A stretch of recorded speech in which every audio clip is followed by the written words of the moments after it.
Hello guys, welcome to Sheru ఐడియాస్కి. తెలంగాణ రాష్ట్ర వ్యాప్తంగా భారీ అయితే వర్షాలు అయితే కురుస్తున్నాయి కాబట్టి ఈ నేపథ్యంలో రాష్ట్ర ప్రభుత్వం అయితే మరో కీలక నిర్ణయం తీసుకుంది.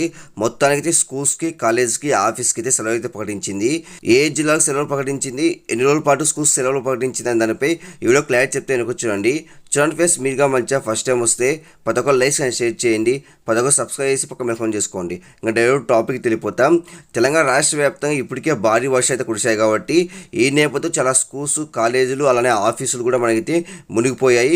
కొన్ని రోడ్లు కూడా కొట్టుకుపోయాయి కాబట్టి ఈ నేపథ్యం రాష్ట్ర ప్రభుత్వం అయితే తీవ్రంగా పరిస్థితి ఉంది కాబట్టి రాష్ట్ర ప్రభుత్వం అయితే స్కూల్స్కి, కాలేజీలకి, ఆఫీస్కి సెలవులు ప్రకటించింది. మనకైతే దాదాపు 3 రోజుల పాటు అయితే స్కూల్స్కి, కాలేజీకి, ఆఫీస్కి అయితే సెలవులు ప్రకటించింది. మనకు వచ్చేసి ఇప్పటికే భారీ అయితే వర్షాలు కురుస్తున్నాయి కాబట్టి ఒకసారి ఇక్కడ చూసుకుంటే రానున్న 2 గంటల్లో ఆదిలాబాద్, గద్వాల్, ఆసిఫాబాద్, మహబూబ్ నగర్, నాగర్ కర్నూలు, నల్గొండ, నారాయణపేట, నిర్మల్, వికారాబాద్, వనపర్తి జిల్లాల్లో వర్షాలు కురిసే అవకాశం ఉందని హైదరాబాద్ వాతావరణ కేంద్రం తెలిపింది. దాదాపు 10 జిల్లాలు అయితే మనకైతే భారీ వర్షాలు కురుస్తాయనేసి ఐఎండీ రిపోర్ట్ అయితే చెప్పింది. కాబట్టి ఈ నేపథ్యం మనకైతే రాష్ట్ర ప్రభుత్వం అయితే ఈ జిల్లాలతో పాటు మరికొన్ని జిల్లాలు అయితే స్కూల్స్ అయితే సెలవు అయితే ప్రకటించింది. మొత్తానికి అయితే సోమవారం వరకు అయితే స్కూల్స్ అయితే సెలవు అయితే ప్రకటించారు. కాబట్టి చాలామంది విద్యార్థులకి అయితే ఇది గమనించాలి. చాలామంది విద్యార్థులకి అయితే తెలియదు కాబట్టి ప్రతి ఒక్కరు లైక్ అండ్ షేర్ చేయండి, ప్రతి ఒక్కరు సబ్స్క్రైబ్ చేసి పక్క మిలహం చేసుకోండి. Thank you for watching. Thank you.